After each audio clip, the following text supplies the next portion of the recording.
கேளிரமை பற்றி விளக்கிட்டாங்க. ஒரு மிகச்சிறப்பான முன்னெடுப்பை நோக்கியிருக்கிறாங்க. இதை தொடர்ந்து நடைபெறுமானால் தமிழ் சமூகத்திற்கு ஒரு பெரிய சேவையாக இருக்கும் என்ற சந்தேகம் இல்லை. இப்போ இன்னைக்கு நம்ம பேச எடுத்துக்கக்கூடிய தலைப்பு வந்து தொல் பழங்காலம். நம்ம வரலாறு பற்றி பேச போகும்போது அன்றைய காலமாக கொஞ்சம் அதிகமான அதை பற்றி பேச்சுக்கள் இருக்கிறத பார்க்குறது, குறிப்பாக கீழடி ஆய்வுகள் அதெல்லாம் வந்து அதுக்கு பிறகு வந்து இது இன்னும் அதிகம் வேகம் பிடிச்சிருக்கு. ஸோ வரலாற்று பற்றிய ஆர்வம் வந்து நிறைய இருக்குது அப்படின்னு சொன்னாலும்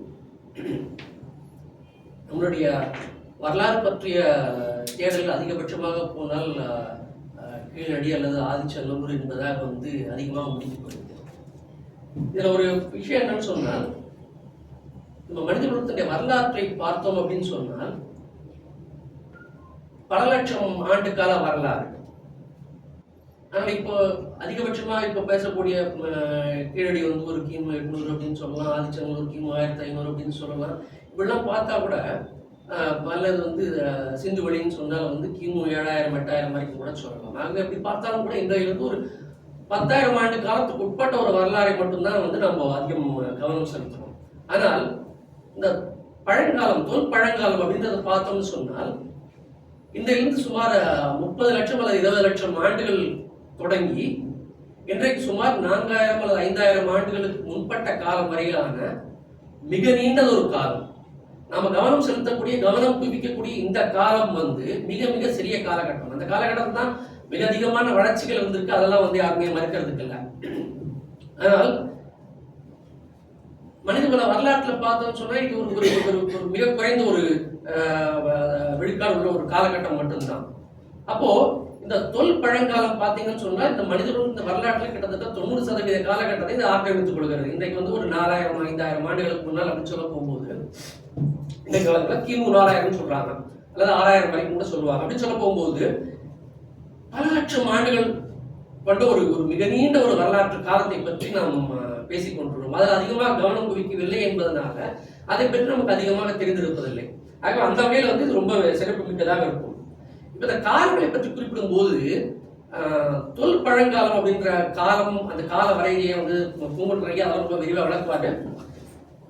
வரலாற்று காலம், வரலாற்றுக்கு முந்தைய காலம் அப்படின்னு 2 விதமாக நம்ம குறிப்பிடுவோம். ஏடறிந்த வரலாற்றுக்கு முந்தைய காலகட்டங்களை தான் வந்து நம்ம இந்த பேர்ல குறிப்பிடுவோம்ன்றதுனால அது வந்து மிக முக்கியமான ஒரு காலகட்டம். அதில் வந்து ஏடறிந்த சான்றுகள் இருக்காது. மிக குறைந்த எளிமையான உற்பத்தி முறையை தான் அங்கே இருந்திருக்க முடியும். கற்கருவிகள் மட்டும்தான் பயன்படுத்தி இருக்கிறாங்க. அதனால தான் அதை கற்காலம் என்று சொல்கிறோம். கற்காலத்திலும் வந்து பழைய கற்காலம், இடைய கற்காலம், புதிய கற்காலம் என்று 3 வேறு காலப்பகுதிகள் உண்டு.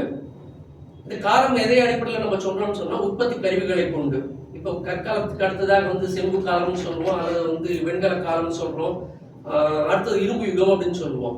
இப்போ இரும்பின் தொன்மையை பற்றி வந்து ஆய்வுகள் பற்றி நம்ம எல்லாம் கேள்விப்பட்டிருப்போம். இந்த கால வரிசை எதை அடிப்படையில் சொன்னால் அந்தந்த காலகட்டங்களிலே எந்த வகையான உற்பத்தி கருவிகளை மனிதன் பயன்படுத்தினார் என்பதை வைத்து இந்த காலங்கள் கணிக்கப்படுகிறது. அப்ப கற்காலம் என்பது மிக நீண்ட காலமாக இருந்தது. இங்க கற்கருவிகளை மட்டும்தான் உற்பத்திக்கு பயன்படுத்தியிருக்கிறார்கள். அதுக்கு அடுத்து முதலாவது உலக காலமாக செம்பு காலம் வருகிறது. செம்பு காலத்தை செம்பு உருக்கு பயன்படுத்துவதற்கு மனிதன் கற்றுக்கொள்கிறான். அது ஒரு மிகப்பெரிய ஒரு வரலாற்று வளர்ச்சி. என்னன்னு சொன்னால் ஒரு 1800 டிகிரி வெப்பத்தில் உருக்கினால் மட்டும்தான் செம்பை உருக்க முடியும். 1000 முதல் 1800 சொல்லிட்டு அதுக்கு மேல இரும்பு உருப்பதற்கு அதுக்கு மேல தேவைப்படுகிறது. ஸோ அப்படிப்பட்ட ஒரு டெக்னாலஜி, ஒரு தொழில்நுட்பம் வளர்ந்த காலகட்டம் தான் வந்து செம்பு காலமாக இருக்கிறது. அதுக்கடுத்து வெண்கல காலம், பின்னால் இரும்பு காலம் அப்படின்னு சொல்றோம். இப்ப இரும்பு காலத்தை பற்றி நமக்கு அண்மையில கிடைத்திருக்கக்கூடிய ஆய்வுகளின்படி என்ன கிடைக்குதுன்னு சொன்னா தமிழ்நாடு, குறிப்பாக நம்ம தொல்பழங்காலம் பேசணும், தமிழ்நாட்டின் தொல்பழங்காலத்தை பற்றி மட்டும் தான் நீங்க பேச இருக்கிறோம். சிவகலையில் கிடைக்கக்கூடிய சான்றுகளின்படி கிமு 3500 காலகட்டத்திலேயே வந்து இங்க இரும்பை உருக்கி பயன்படுத்த மனிதர்கள் கற்றுக்கொண்டார்கள் என்பது தெரிகிறது. இயற்கையாக கிடைக்கக்கூடிய இரும்பு இல்லாமல், எரிகற்கள் இருந்து கிடைக்கக்கூடியது இல்லாமல் ஒரு ஃபர்னேஸ் மூலமாக இரும்பை உருக்கி இரும்பு கருவிகளை பயன்படுத்தி கற்றுக்கொண்டிருந்தான் அந்த காலகட்டத்தில் என்பதற்கு நமக்கு சான்றுகள் இப்போது கிடைத்திருக்கின்றன. அது பார்த்தோம்னு சொன்னால் இப்போ இந்த சிவகலை ஆய்வுகளின்படி பார்த்தோம்னா இன்றைக்கு சுமார் 5500 ஆண்டுகள் அப்படின்னு சொல்றோம். அதனால இந்த தொல் பழங்காலம் என்பது சொல்லப்போனால் கிட்டத்தட்ட 20 லட்சம் ஆண்டுகளுக்கு முன்பு இருக்குன்னு சொல்றோம். அப்போ இந்த இரண்டுக்கும் இடைப்பட்ட காலம் மிக நீண்ட காலகட்டம். இந்த காலகட்டத்தில் வளர்ச்சி எப்படி இருந்தது, அந்த மக்களுடைய வாழ்க்கை முறை எப்படி இருந்தது, அது பற்றிய பல தகவல்களை நாம் தெரிந்து கொள்ள வேண்டியிருக்கிறது. அந்த காலகட்டத்தில் வந்து வேட்டையாடுகள் தான் முக்கியமான ஒரு வாழ்க்கை தொழிலாக இருந்திருக்க முடியும். உணவு சேகரிப்பு, உணவு உற்பத்தி இருந்திருக்காது. உணவு உற்பத்தி ரொம்ப பின்னாடி காலகட்டத்தில் தான் வந்தது. அரப்பா முதிரப்பா காலத்தில் வந்து உணவு உற்பத்தி மேற்கொள்ளப்பட்டதுக்கான மிகப்பெரிய அளவில் மேற்கொள்ளப்பட்டதற்கான சான்றுகள் உண்டு. ஆரியர்களை பொறுத்த வரைக்கும் பார்த்தோம்னு சொன்னால் ரிக்வேத காலகட்டத்தினுடைய இறுதி பகுதியிலே ரிக்வேதத்தின் 10வது மண்டலத்தை ஒட்டிய பகுதிகளில் தான் வந்து விவசாயத்தை பற்றிய உறுதியான நம்பகமான குறிப்புகள் கிடைக்கின்றன. அந்த அளவுக்கு வந்து உணவு உற்பத்திங்கிறது ரொம்ப பிற்காலத்தில் ஏற்பட்ட ஒன்றாகும். அதுக்கு முன்னால் வந்து வேட்டையாடுதலும் உணவு சேகரித்தலும் தான் வந்து இந்த காலகட்டத்தினுடைய முக்கியமான வாழ்க்கை தொழிலாக இருந்திருக்க முடியும். இந்த தொல் பழங்காலத்துக்கு சான்றுகள் தமிழ்நாட்டில் கிடைக்கும். ஐயா வந்து அதை பற்றி இன்னும் விரிவாக நிறைய பேச இருக்கிறார். அதை பற்றி நான் அதிகம் சொல்ல விரும்பவில்லை. சில சான்றுகள் கிடைத்திருக்கிறது. ஐயா அவர்கள் விரிவாக விளக்குவார்கள். இந்த ஒரு அண்மை காலத்தில் வந்து இன்னொரு விஷயம் நம்ம பேச வேண்டியது இந்த மரபணு ஆய்வுகள். இந்த மரபணு ஆய்வுகள் மூலமாக நமக்கு தெரிய வருகிறது என்ன அப்படின்னு சொன்னால், முதலாவது மனிதன் ஆப்பிரிக்க கண்டத்தில் தோன்றினான், அங்கிருந்து இடம்பெயர்ந்து வந்தான், காலப்போக்கில வந்து உலகின் பல்வேறு பகுதிகளிலே குடியமர்ந்தான் என்பதாகத்தான் மரபணு ஆய்வுகள் தெரிவிக்கின்றன. இந்த இடம்பெயர்வுகள் ஆப்பிரிக்காவிலிருந்து சுமார் 65,000-70,000 ஆண்டுகளுக்கு முன்னால் தொடங்கி இருக்க வேண்டும் என்பதாக தெரிய வருகிறது. அதன்படி வந்த மக்கள் வந்து இந்தியாவிலும் குடியேறி இருக்கிறார்கள். அதனுடைய அந்த அப்படி வழிவந்தவர்களுடைய மரபணுக்கள் அதிகமாக இருக்கக்கூடிய மக்களை வந்து இன்றைக்கும் அந்தமான் பகுதிகளில் பார்க்கலாம் என்று சொல்கிறார்கள். இந்திய மக்கள் தொகையை பொறுத்த வரைக்கும் ஹோ இந்தியா வாஸ் பாப்புலேட்டட் என்ற கேள்விக்கு பதில் சொல்ல போகும்போது அந்த மாதிரி வந்த முதலாவது இடம்பெயர்ந்து வந்தவர்கள் பின்னாடி ஜாக்டோஸ் மலைப்பகுதியிலிருந்து இடம்பெயர்ந்து வந்த கூட்டத்தினரும் இவர்களும் சேர்ந்து 2 பேரும் சேர்ந்து உருவாகிய ஒரு கூட்டம். இதுதான் வந்து ஏன்ஷியன்ட் சவுத் இந்தியன் என்பதாக சொல்கிறார்கள். தவறான ஒரு வரையறை, ஆனால் அதுதான் வந்து பயன்பாட்டில் இருக்கிறது. அதுக்கு பின்னாடி காலகட்டத்திலே வந்து ஸ்டெப்பி பாஸ்டோரல் மக்கள் இடம்பெயர்ந்து வந்தார்கள். அவருடன் சேர்ந்து ஏற்பட்ட கலப்பின் காரணமாக உருவானதுதான் ஏன்ஷியன்ட் நார்த் இந்தியன் என்று சொல்லக்கூடிய மக்கள் கூட்டம். இன்றைய இந்திய மக்கள் வந்து இந்த 3 விதமான மக்கள் கூட்டத்தினுடைய கலப்பு என்பதாக சொல்லுவாங்க. இதெல்லாம் வந்து பின்னாடி காலகட்டத்தினுடைய இது. இப்போ ஒரு கேள்வி என்ன வந்துச்சு அப்படின்னு சொன்னால், ஒரு சிலருக்கு இப்போ இந்த தொல் பழங்கால சான்றுகள் கற்கருவிகள் எல்லாம் கிடைக்குது. இங்கே கூட பல்லவரங்களோட கிடைச்சது அப்படின்னு சொல்லுவாங்க. அப்படி கருவிகள்லாம் கிடைச்சிருக்கு அப்படின்னு சொல்ல போகும்போது இடம்பெயர்ந்து வந்த ஆப்பிரிக்காவிலிருந்து இடம்பெயர்ந்து வந்த மனிதர்கள் தான் முதலாவது மனிதர்கள் நம்ம சொல்ல முடியுமா, சரியாக இருக்குமா அப்படிங்கிற ஒரு கேள்வி வந்து எல்லாருக்கிட்டையும் விழுந்திருக்கு.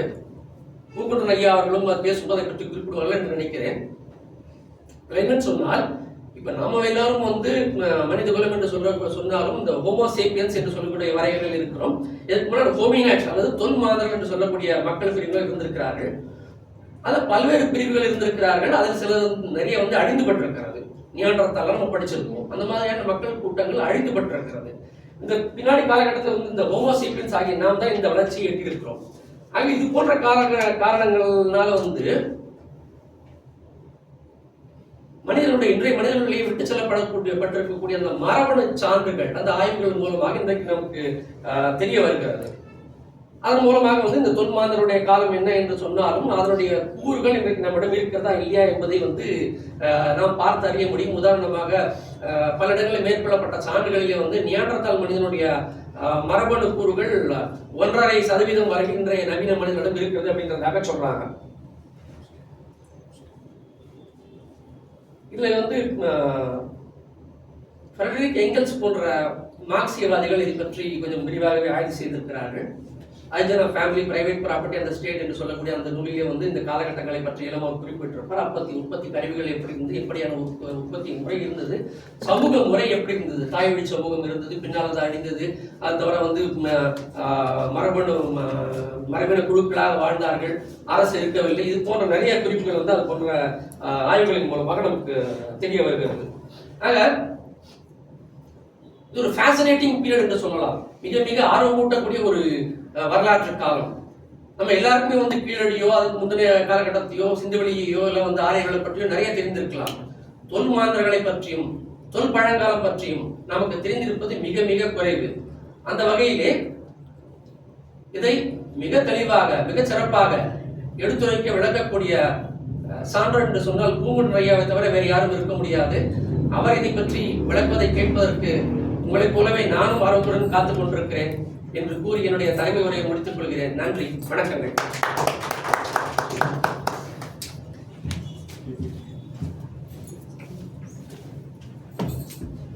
ஐயாவுக்கு நன்றி.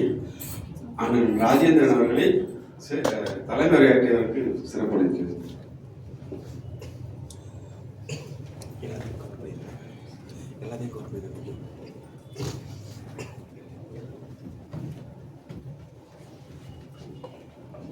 அண்ணன் ராஜேந்திரன் எங்களுடைய வழிகாட்டி.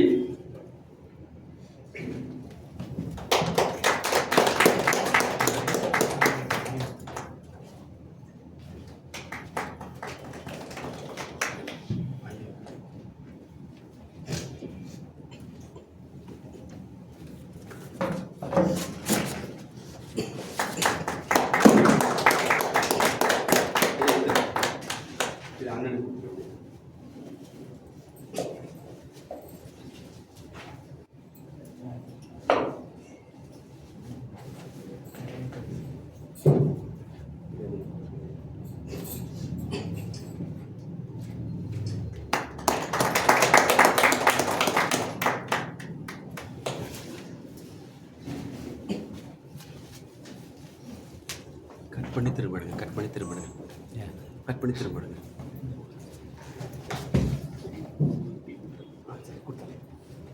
ஜெய்சங்கர்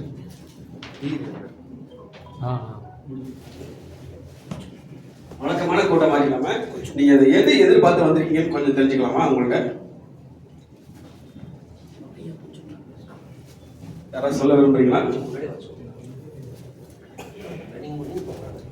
ஏன்னா ஐயா முடிஞ்சதுக்கு அப்புறம் திரும்ப கேள்வி பதில் இருக்கு. நீங்க என்ன எதிர்பார்த்து வந்திருக்கீங்க? கேள்வி பதில் சொல்றீங்களா?